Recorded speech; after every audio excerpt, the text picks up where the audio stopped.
Halo Sobat Pintar, semangat pagi. Jumpa kembali bersama Bu Guru di YouTube channel Guru Mandiri. Assalamualaikum warahmatullahi wabarakatuh. Sahabat pintar semua, apa kabarnya kalian pagi hari ini? Bu Guru selalu doakan agar kalian senantiasa dalam keadaan sehat walafiat ya. Pagi ini Bu Guru akan menyampaikan materi pelajaran untuk kelas 5, tema 1, subtema 3, lingkungan dan manfaatnya, pembelajaran ketiga. Namun sebelum kita mulai, marilah kita awali pembelajaran kita pagi hari ini dengan pembacaan doa terlebih dahulu ya. Anak-anak, coba kalian perhatikan gambar berikut ini ya. Siapa yang tahu ini gambar apa? Ini adalah gambar Jembatan Suramadu yang ada di Madura. Jembatan Suramadu ini menghubungkan Pulau Jawa dengan Pulau Madura. Pulau Madura masuk dalam Provinsi Jawa Timur. Meskipun demikian, secara geografis Pulau Madura terpisah dengan kabupaten-kabupaten lain di Jawa Timur. Madura merupakan pulau tersendiri yang terpisah dengan Pulau Jawa. Untuk mencapai Pulau Madura harus melewati Selat Madura. Namun sekarang, ini berkat kemajuan pembangunan nasional, telah dibangun Jembatan Suramadu yang melintasi Selat Madura dan menghubungkan Surabaya dengan Madura. Dengan demikian, untuk mencapai Pulau Madura bisa melalui perjalanan darat. Perhatikanlah gambar berikut ini ya anak-anak. Indonesia merupakan negara maritim dan kepulauan terbesar di dunia. Negara maritim adalah negara yang memiliki perairan yang luas. Hampir 2/3 wilayah Indonesia merupakan lautan, antara pulau satu dengan pulau yang lain disatukan oleh laut. Kondisi geografis Indonesia sebagai negara maritim dan kepulauan menyimpan potensi yang besar dalam bidang ekonomi, sosial, budaya, transportasi, dan lainnya. Potensi-potensi tersebut dapat menjadi modal yang penting dalam pembangunan nasional guna mewujudkan kesejahteraan masyarakatnya. Kelompok masyarakat yang bisa merasakan langsung potensi kekayaan sumber daya kelautan ini adalah masyarakat yang berada di pesisir. Banyak jenis pekerjaan yang bisa diusahakan untuk menunjang kehidupan ekonominya. Berikut ini adalah jenis-jenis pekerjaan yang berkaitan dengan pemanfaatan sumber daya laut. Yang pertama, nelayan. Yang kedua, pedagang ikan. Yang ketiga, petani garam. Yang keempat, petani rumput laut. Yang kelima, budidaya kerang mutiara. Yang keenam, usaha pariwisata.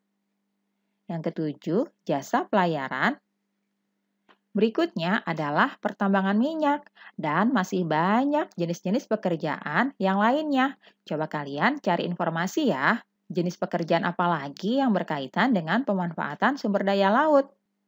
Nah, anak-anak, itulah tadi contoh jenis-jenis pekerjaan yang berkaitan dengan pemanfaatan sumber daya laut ya. Anak-anak, berikut ini beberapa dampak yang diakibatkan oleh letak dan kondisi geografis bangsa Indonesia sebagai negara maritim.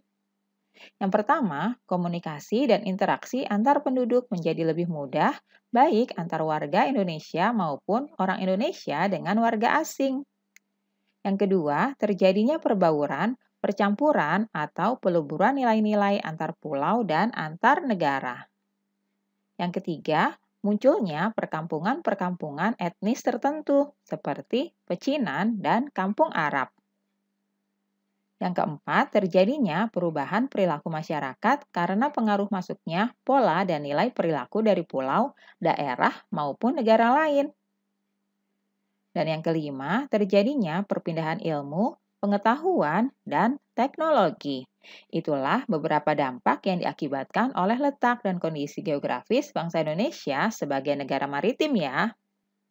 Selanjutnya, berikut ini dampak positif dan negatif yang timbul sebagai akibat dari letak dan kondisi geografis Indonesia sebagai negara maritim dan kepulauan.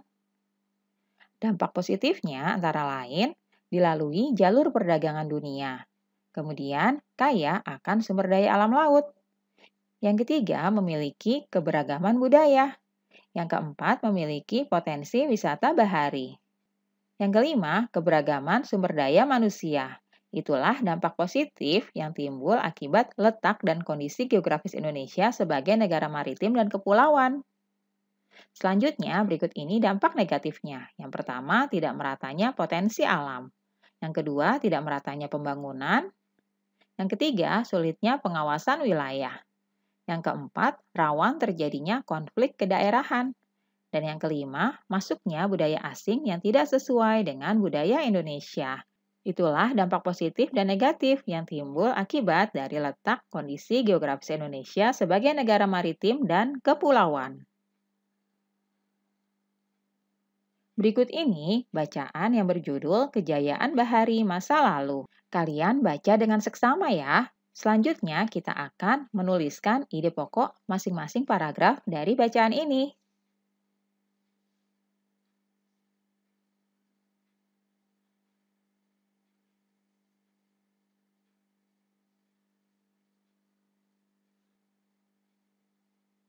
Nah, anak-anak, kegiatan selanjutnya kita akan menentukan ide pokok dari tiap paragraf bacaan yang sudah kalian baca tadi. Ide pokok paragraf pertama, kejayaan bahari bangsa Indonesia telah ada sejak sebelum kemerdekaan.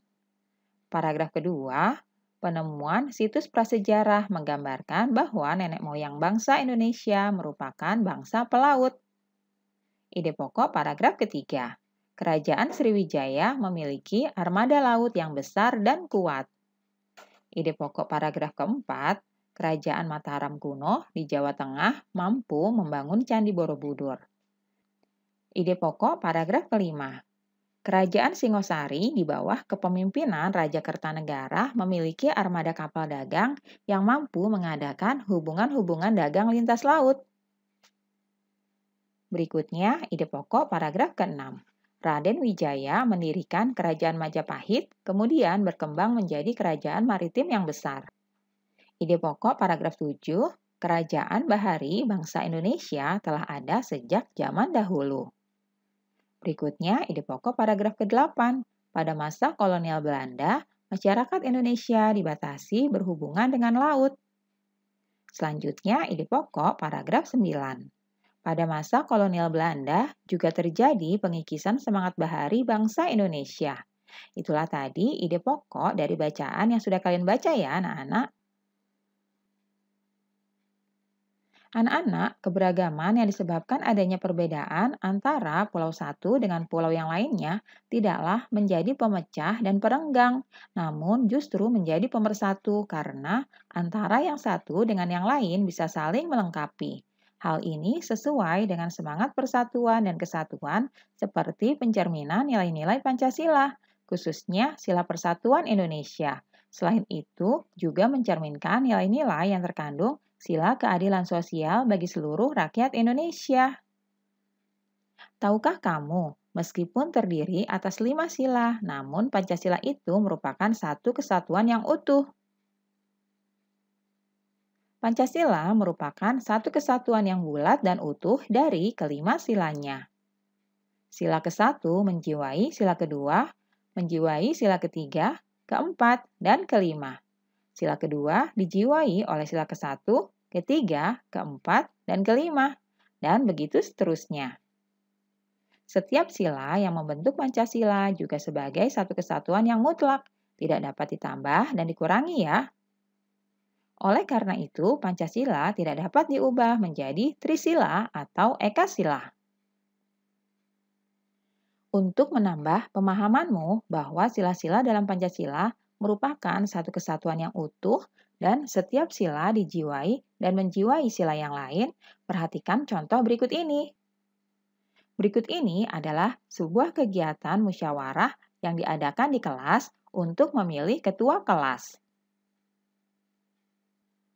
Kegiatan pemilihan ketua kelas ini mencerminkan beberapa sila dari Pancasila. Yang pertama, sila keempat, kerakyatan yang dipimpin oleh hikmat kebijaksanaan dalam permusyawaratan perwakilan. Kegiatan ini adalah kegiatan musyawarah untuk mencapai mufakat sesuai dengan sila keempat ya. Selanjutnya, sila kelima, keadilan sosial bagi seluruh rakyat Indonesia. Kegiatan pemilihan ketua kelas ini harus dilaksanakan secara jujur dan adil, sehingga sesuai dengan sila kelima dari Pancasila. Berikutnya adalah sila ketiga, Persatuan Indonesia. Dengan adanya kegiatan pemilihan ketua kelas ini, maka diharapkan seluruh anggota kelas akan bersatu dengan adanya ketua kelas. Berikutnya, sila kedua, kemanusiaan yang adil dan beradab. Anak-anak, kegiatan pemilihan ketua kelas ini harus dijalankan secara baik dan tidak merugikan orang lain. Nah, anak-anak, itulah pencerminan dari beberapa sila Pancasila dalam hal pemilihan ketua kelas. Anak-anak, dalam kehidupan sehari-hari, kalian harus dapat menerapkan nilai-nilai luhur yang terkandung dalam sila-sila Pancasila.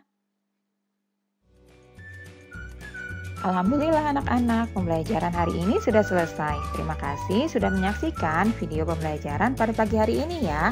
Sampai jumpa lagi pada video pembelajaran selanjutnya. Salam sehat dan tetap semangat. Wassalamualaikum warahmatullahi wabarakatuh.